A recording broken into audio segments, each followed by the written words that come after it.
जो लोग मेहनत का कभी साथ नहीं छोड़ते, किस्मत उनका कभी हाथ नहीं छोड़ते। नमस्कार, जय हिंद। मेरा नाम है सत्यम पाठक और आज मैं आपका क्लास 11th अकाउंटेंसी में डेप्रिशिएशन नाम का जो एक बहुत ही ब्यूटीफुल सा चैप्टर है, इसे आज हम स्टार्ट करने वाले हैं। आज हम समझेंगे कि डेप्रिशिएशन होता क्या है, डेप्रिशिएशन के कौन कौन से टाइप्स होते हैं और इसे बुक्स ऑफ अकाउंट में कैसे रिकॉर्ड किया जाता है और इसकी एंट्री बुक्स ऑफ अकाउंट में कैसे की जाती है। इन सारी बातों को आज हम समझने की कोशिश करेंगे। तो चलिए आज का हमारा वीडियो स्टार्ट करते हैं। सबसे पहले मैं आपको ये समझाना चाहूँगा कि डेप्रिशिएशन होता क्या है। देखिए, डेप्रिशिएशन का बस इतना सा मतलब है कि एसेट के वैल्यू में कमी होना, ठीक है, ये कहलाता है डेप्रिशिएशन। हम अपने लिए कार खरीदते हैं, बाइक खरीदते हैं, कंप्यूटर्स खरीदते हैं, फ़ोन्स खरीदते हैं। जितने में हम खरीदते हैं, कुछ समय के बाद अगर हम उसे रिसेल करना चाहें तो जितने में हम खरीदते हैं, कुछ समय के बाद अगर हम उसे बेचना चाहें, हम उसे रिसेल करना चाहें, तो जितने में हमने ख़रीदा है उतना वैल्यू, उतना प्राइस हमें रिकवर नहीं हो पाता है जब हम उसे रिसेल करना चाहते हैं, ठीक है। ये चीज़ कहलाता है डेप्रिशिएशन। किसी भी संपत्ति के मूल्य में जो कमी आती है, ठीक है, जैसे नई चीज़ों का दाम अधिक होता है और पुराना हो जाने से उसी चीज़ का दाम कम हो जाता है, उसी चीज़ का कीमत घट जाता है, ये कहलाता है डेप्रिशिएशन। मान लीजिए मैंने एक फ़ोन 20,000 में ख़रीदा।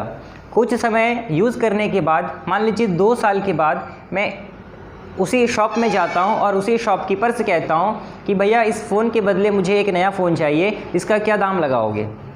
तो वो मुझसे कहेगा कि भैया पबजी खेलकर तुमने इसमें दुनिया भर का स्क्रैच लगा रखा है, बैटरी इसकी जा चुकी है, ईयरफोन तुमने तोड़ दिया है और साथ ही साथ इस मॉडल का फ़ोन बिकना भी बंद हो गया है, तो इसका मैं तुम्हें 3,000 दे सकता हूँ। हमने कहा भैया जब मैंने आपके दुकान से ख़रीदा था तो मुझे 20,000 पड़ा और आज आप कह रहे हो 3,000। तो वो कहता है कि आज के डेट में अगर इसके लिए आपको कोई 3,000 भी दे देता है तो आप समझिए इसमें आप ही का प्रॉफिट है। तो आपने देखा कि 20,000 से 3,000 रुपये ये जो इतना फॉल इन हुआ है प्राइस में, ये किस वजह से हुआ। देखिए, पहले आप ये समझिए डेप्रिशिएशन क्यों लगता है।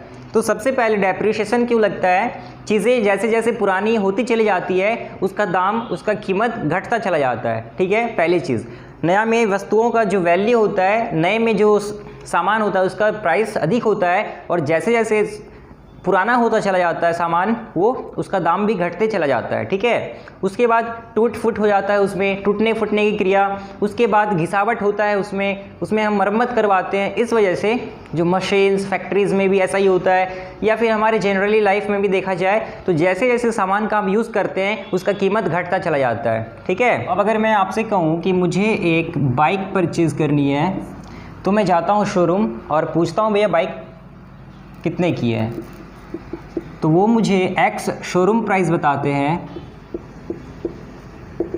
सपोज़ 70,000 रुपीज़, ठीक है। जब मैं शोरूम जाता हूँ, पूछता हूँ भैया बाइक कितने की है, तो उन्होंने मुझे बताया एक्स शोरूम प्राइस जो है 70,000 रुपीज़। देखिए, एक्स शोरूम प्राइस वो प्राइस होता है जिसमें अभी तक इंश्योरेंस या फिर टैक्सेस इंक्लूड नहीं हुआ है। तो अब अगर मैं अपने जेब में 70,000 डालकर चला जाऊं शोरूम बाइक परचेज़ करने, तो वो मुझे लौटा देंगे, घर लौटा देंगे, ठीक है। तो अब मैं अगर उनसे टोटल कॉस्ट पूछूं तो वो मुझसे कहते हैं कि इंश्योरेंस और टैक्सेस जो भी है इन सब को मिलाकर 10,000 रुपीज़ और मुझे पे करना होगा। तो अब जो बाइक का टोटल कॉस्ट हो जाएगा वो हो जाएगा 80,000 रुपीज़, ठीक है। टोटल कॉस्ट ऑफ बाइक क्या हो जाएगा, 80,000 रुपीज़। अंडरस्टूड। अब अगर कोई मुझसे कहे कि इसके लिए एक जर्नल एंट्री बनाइए, तो मैं बनाऊंगा बाइक अकाउंट डेबिट, क्योंकि बाइक एक एसेट है इसलिए मैंने इसे डेबिट किया, टू कैश या फिर बैंक अकाउंट। और यहाँ पे मैं 80,000 से इसे डेबिट कर दूंगा और यहाँ 80,000 से मैं इसे क्रेडिट कर दूंगा, ठीक है। ये हमारा जर्नल एंट्री इस तरह से बन जाए। तो सबसे पहले मैं आपको बताना चाहूँगा कि डेप्रिशिएशन का जिक्र हम कब करते हैं। देखिए, कोई भी एसेट खरीदने के बाद उसके ऊपर डेप्रिशिएशन लगना स्टार्ट हो जाता है। कोई भी एसेट जब हम परचेज़ करते हैं उसके बाद डेप्रिशिएशन लगना स्टार्ट होता है। अगर मैं आपसे कहूँ कि मैंने एक कार परचेज़ किया, ठीक है, तो अगर मैंने कार परचेज़ किया है तो मुझे डेप्रिशिएशन उसके लिए निकालना पड़ेगा। अगर मैं कार ही ना खरीदूँ तो डेप्रिशिएशन की बात क्यों होगी। तो मैं बस इतना सा कहना चाहता हूँ कि डेप्रिशिएशन तब लगता है जब कोई भी सामान खरीदा जाता है, मतलब सामान को या फिर एसेट के खरीदने के बाद हम डेप्रिशिएशन की बात करते हैं। अगर सामान ना खरीदा जाए, कोई चीज़ें खरीदी ही ना जाए तो डेप्रिशिएशन का आएगा। ठीक, सिमिलरली बिजनेसेस में भी ऐसा ही होता है। मान लीजिए मुझे अपने बिजनेस के लिए एक मशीन परचेज़ करना है, लेकिन प्रॉब्लम ये है कि वो मशीन जो है वो दिल्ली में बनता है। ठीक है, मान लेता हूँ मैं उस मशीन का कॉस्ट दिल्ली में है 3 लाख रुपीज़। ठीक है, 3 लाख रुपीज़ उस मशीन की कीमत दिल्ली में है। अब उसे मुझे लाना है झारखंड, तो मैं उसे क्या करूँगा, ट्रक से या किसी भी ट्रांसपोर्टेशन के मीडियम से लेकर आऊँगा।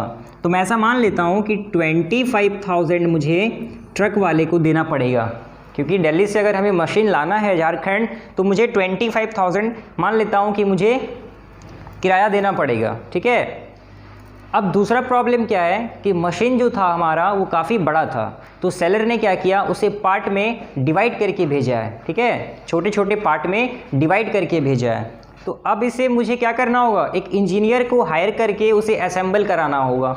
तो जब मैंने इंजीनियर से बात की तो मुझे पता चला कि 25,000 वो चार्ज करेगा इसके लिए। ठीक है, ये जस्ट एन एग्जांपल मैं लिख रहा हूँ। इसके बाद ये पता चला कि जो हमारी मशीन है वो ज़मीन पर इंस्टॉल नहीं की जा सकती है। इसके लिए हमें एक प्लेटफॉर्म बनाना पड़ेगा। अब जिसके लिए मुझे ईंटें चाहिए होंगी, मज़दूर चाहिए होंगे, तो मान लेता हूँ मैं इन सब में मुझे 25,000 रुपीज़ और पे करना पड़ेगा।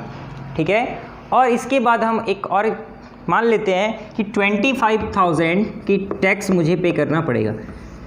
अब इसके बाद 25,000 का टैक्स भी मुझे पे करना पड़ेगा। अब अगर कोई मुझसे पूछे कि इस मशीन की क्या कीमत है, तो मैं 3 लाख ना कहकर इन सारे खर्चों को इसके प्राइस में जोड़ दूंगा। ठीक है, तो मैं कहूँगा इस मशीन की जो कॉस्ट है वो है 4 लाख रुपीज़। ठीक है, वो है 4 लाख रुपीज़। देखिए, यहाँ से मैं बस आपको ये बताना चाहता हूँ कि कोई भी एसेट जब हम परचेज़ करते हैं तो उसके कनेक्शन से रिलेटेड जो भी खर्चे होते हैं हम उसके मेन प्राइस में ऐड कर देते हैं। ठीक है, उसके कनेक्शन लेने में जो भी खर्चे होते हैं उसके प्राइस को हम मेन प्राइस में जोड़ देते हैं, एसेट के प्राइस में उसे इंक्लूड कर देते हैं। ठीक है, तो चलिए अब आगे समझते हैं। तो सबसे पहले जैसा कि मैंने आपको बताया कि इस बाइक की जो टोटल कॉस्ट है वो मुझे पड़ा 80,000। ठीक है, बाइक की टोटल कॉस्ट मुझे पड़ा 80,000 रुपीज़। ठीक है, अब जिस दिन से ये बाइक रोड पर उतरेगा इसकी कीमत निरंतर घटना स्टार्ट हो जाएगा। ठीक है, कांस्टेंट रूप से इसके प्राइस में डिक्रीजमेंट होता चला जाएगा। ठीक है, होता चला जाएगा।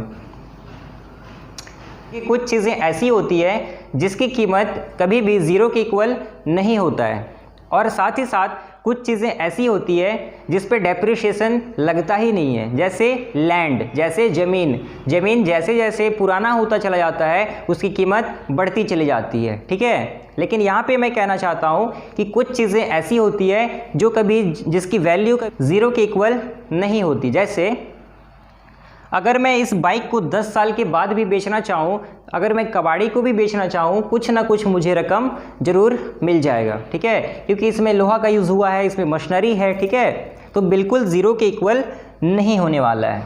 जब मैं बाइक परचेज़ कर रहा था तो मुझे एक बाइक मैकेनिक ने ये सजेस्ट किया कि ये बाइक 10 साल तो आराम से चलेगा। ठीक है, 10 साल तक आराम से चलेगा, और उसके बाद भी चल सकता है। अगर आप इसका मेंटेनेंस अच्छे से करो तो ये 15 साल भी चल सकता है, या फिर 20 साल तक भी ये खींच सकता है। लेकिन अगर आप मेंटेनेंस ना करो तो ये 5 साल में ही बंद हो सकता है। ठीक है, तो हमने ये माना कि इस बाइक की जो लाइफ टाइम है, जीवन काल है, वो 10 साल तक तो आराम से है, होने वाला है। और उसके बाद भी 10 साल के बाद भी अगर हम इसे बेचना चाहें तो मैं मान लेता हूं कि 10,000 रुपये हमें रिकवर हो जाने वाला है। अगर 10 साल के बाद भी हम इसे बेचें तो हमें 10,000 स्क्रैप वैल्यू भी इसका मिल जाएगा। ठीक है, आप ये बताइए कि डेप्रिशिएशन जो लगने वाला है इस बाइक पर, क्या पूरे 80,000 पर लगेगा? जी बिल्कुल भी नहीं, क्योंकि 10 साल के बाद अगर हम इसे बेच भी देते हैं तो 10,000 तो हमें रिटर्न मिल जाने वाला है। तो इसलिए हम कह सकते हैं कि हमारा जो डेप्रिशिएशन लगने वाला है वो 70,000 पे लगेगा, ना कि पूरे 80,000 पे। इस बात को आप ध्यान से समझे कि डेप्रिशिएशन बस 80,000 पे नहीं लगे, इस बात को आप ध्यान से समझें कि डेप्रिशिएशन हमारा सिर्फ 70,000 पे लगेगा, ना कि 80,000 पे। अब अगर मैं आपसे पूछूं कि अगर 10 साल के लिए डेप्रिशिएशन 70,000 है तो 1 साल के लिए डेप्रिशिएशन क्या होगा, तो आप सिंपली कहोगे हम इसे डिवाइड कर देंगे 10 से। ठीक है, 10 से जब हम डिवाइड कर देंगे तो हमें मिलेगा 7,000 रुपीज़। तो अब हम कह सकते हैं कि ये जो 7,000 रुपीज़ है वो ईयरली डेप्रिशिएशन है, ठीक है। मतलब हर साल 7,000 रुपीज़ डेप्रिशिएशन लगेगा।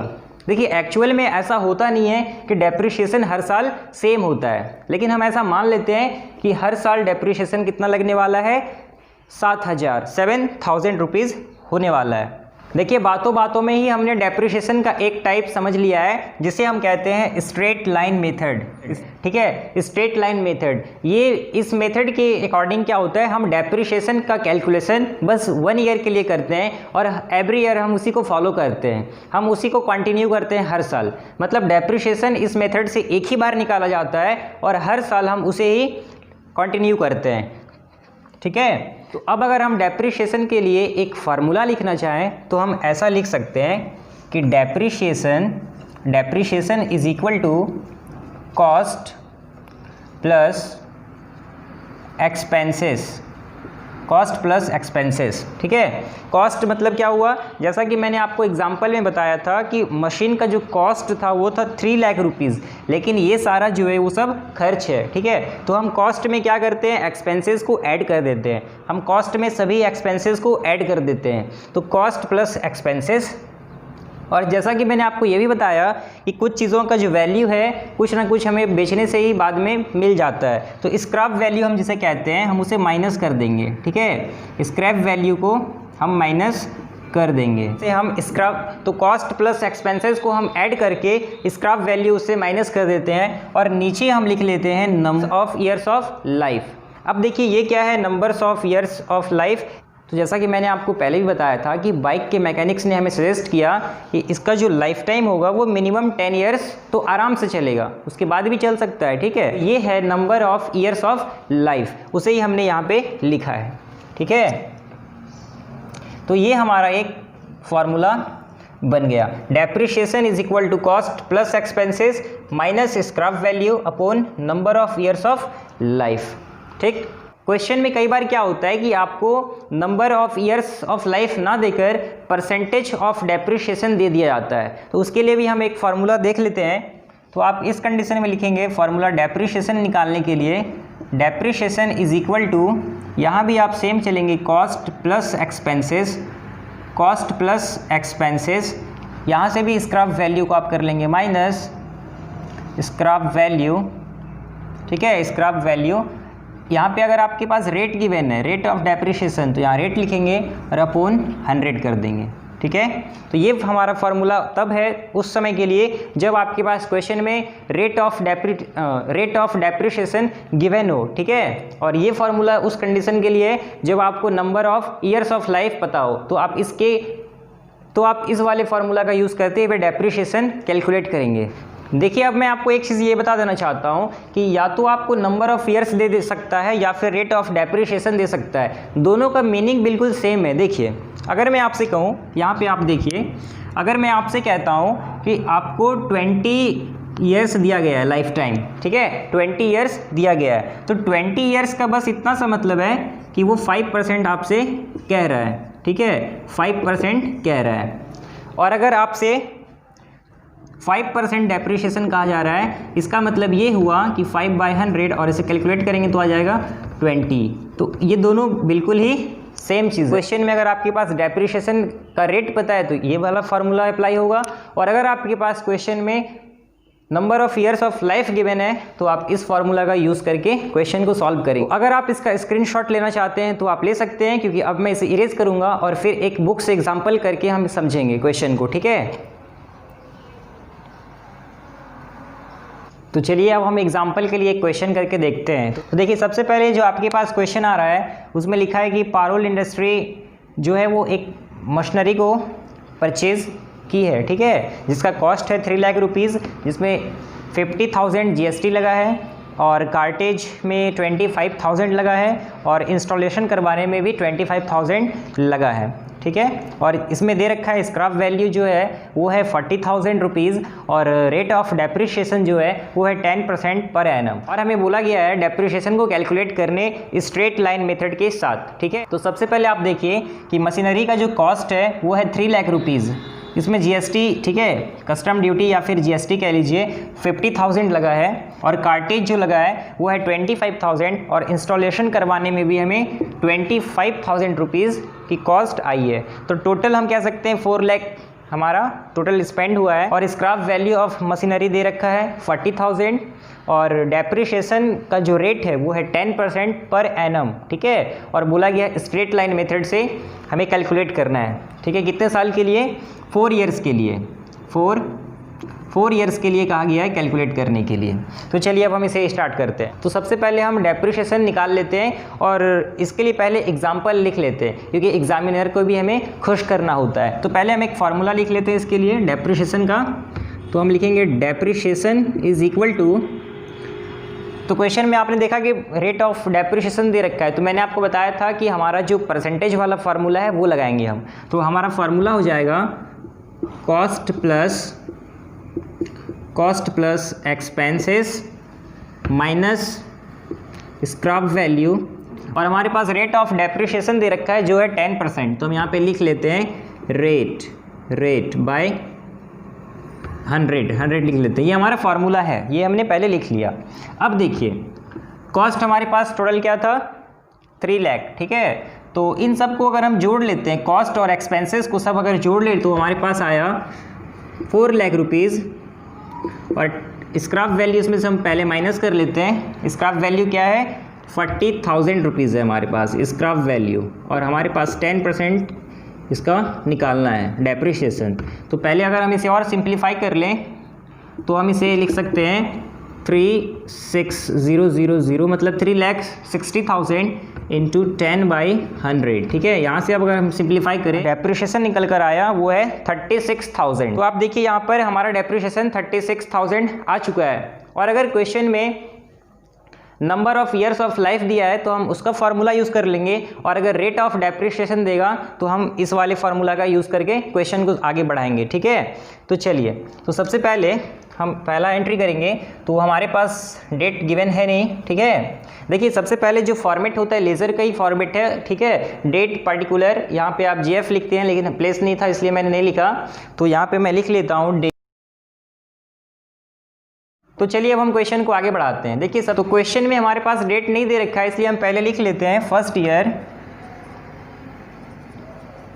अब देखिए सबसे पहले मशीनरी को हमें क्या करना पड़ेगा? परचेज करना पड़ेगा, ठीक है। तो हम इसके लिए क्या लिखेंगे?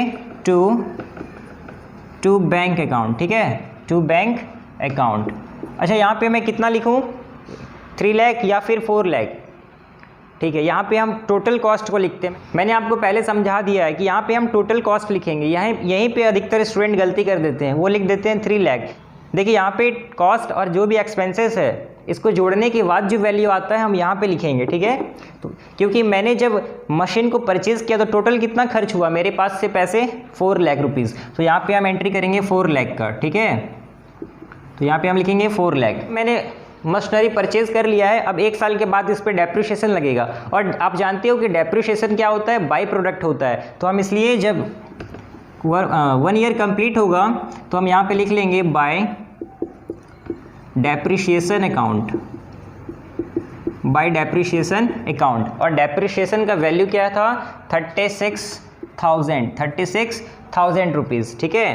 तो ये हमारा 1 ईयर कंप्लीट हो गया। यहाँ पे हम लिख लेते हैं 4 लाख और यहाँ भी हम इसको इक्वल कर लेते हैं, 4 लाख हो जाएगा।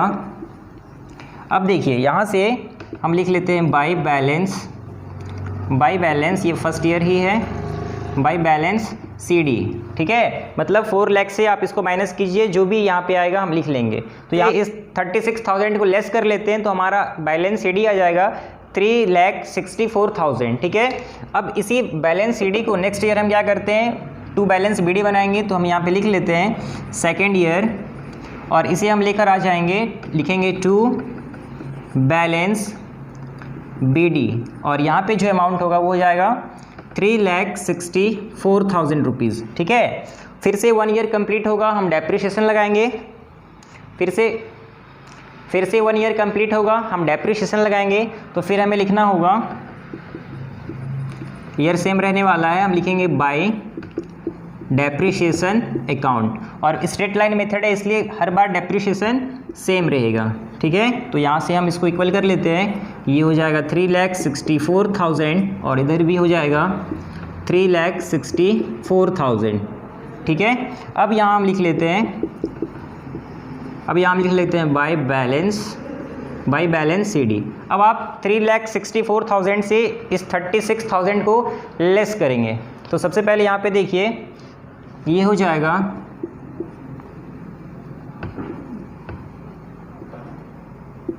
3,28,000। जब मैंने इसे 3,64,000 से लेस किया 36,000 को, तो ये आ गया 3,28,000। बाय बैलेंस CD को हम नेक्स्ट ईयर के लिए, मतलब थर्ड ईयर के लिए टू बैलेंस BD बना लेते हैं, ठीक है। टू बैलेंस BD, तो यहाँ पे 3,28,000 मैं लिख लेता हूँ। और फिर से जब 1 ईयर कंप्लीट होगा तो फिर डेप्रिसिएशन हम पुट करेंगे। तो यहाँ पे लिख लेता हूँ थर्ड ईयर और लिख लेते हैं बाय डेप्रिसिएशन अकाउंट, क्योंकि आप जानते हो स्ट्रेट लाइन मेथड है, हमें एक ही बार डेप्रिसिएशन को कैलकुलेट करना पड़ता है। और मैंने कैलकुलेट पहले से कर रखा है, जो है 36,000 रुपीज़। तो यहाँ लग जाएगा डेप्रिसिएशन, ठीक है। और फिर से मैं इसे बैलेंस कर लेता हूँ, तो ये हो जाएगा 3,28,000 और इधर भी लिख लेता हूँ 3,28,000 रुपीज़। हम यहाँ पे निकाल लेते हैं बाय बैलेंस CD, और ये भी थर्ड ईयर के लिए ही निकल रहा है। तो ये बैलेंस CD निकाल लेते हैं। तो 3,28,000 से हम फिर से इसको लेस कर देते हैं, तो ये हो जाएगा 2,92,000, ठीक है। बाय बैलेंस CD हमारा आ चुका है 2,92,000। अब आप जानते हो कि फिर से हम इस बाय बैलेंस CD को फोर्थ ईयर में टू बैलेंस BD बना लेते हैं, ठीक है। और फिर से डेप्रिसिएशन निकलेगा और ये प्रोसेस कंटिन्यूअस चलता रहेगा। तो ये हम इसे फिर से ले आते हैं फोर्थ ईयर के लिए हमारा बन जाएगा टू बैलेंस BD, और BD में हम लिख लेते हैं 2,92,000, ठीक है। 2,92,000। चलिए फिर से जब 1 ईयर कंप्लीट होगा तो हम डेप्रिसिएशन फिर से लगाएंगे, हम लिखेंगे बाय डेप्रिसिएशन अकाउंट और ये है 36,000, ठीक है। यही ब्यूटी है स्ट्रेट लाइन मेथड का कि हमें एक ही बार डेप्रिसिएशन की कैलकुलेशन करनी पड़ती है। इससे पहले इक्वल कर लेते हैं, तो ये हो जाएगा 2,92,000 रुपीज़ और इसे भी हम बैलेंस कर लेते हैं, ये हो जाएगा 2,92,000 रुपीज़, ठीक है। ये हो जाएगा 2,92,000 रुपीज़। अब यहाँ हम निकाल लेते हैं बाय बैलेंस CD। तो यहाँ पे हम इसे फिर से माइनस कर लेते हैं, तो ये हो जाएगा 0,0,0, ये हो जाएगा 2,56,000। हमारा बाय बैलेंस CD आया फोर्थ ईयर के लिए हमारा बाय बैलेंस CD आया है 2,56,000। और ये जो फोर्थ ईयर के लिए हमारा बाय बैलेंस CD आया है, ये फिफ्थ ईयर आकर हमारा क्या बन जाएगा, फिफ्थ ईयर में आकर ये बन जाएगा टू बैलेंस BD, और यहाँ पे हम लिख लेते हैं 2,56,000 रुपीज़, ठीक है। तो ये जो प्रोसेस है डेप्रिसिएशन लगाने का, ये हर साल इसी तरह से आगे बढ़ता चला जाएगा। लेकिन क्वेश्चन ने हमसे साफ साफ कहा है कि हमें बस 4 साल के लिए ही बनाना है। तो हमने 4 साल का बनाकर 5वें साल के लिए इसे टू बैलेंस BD बना दिया है और यहाँ पे हमारा ये क्वेश्चन कंप्लीट है। आई होप कि मैंने अभी तक जितना बताया है आपको समझ में आया होगा, और अगर आपको ये वीडियो पसंद आए तो प्लीज़ इसे लाइक कीजिए और हमारे चैनल को भी सब्सक्राइब कर लीजिए। मिलते हैं किसी नेक्स्ट वीडियो के साथ। Till then take care, good bye, thank you.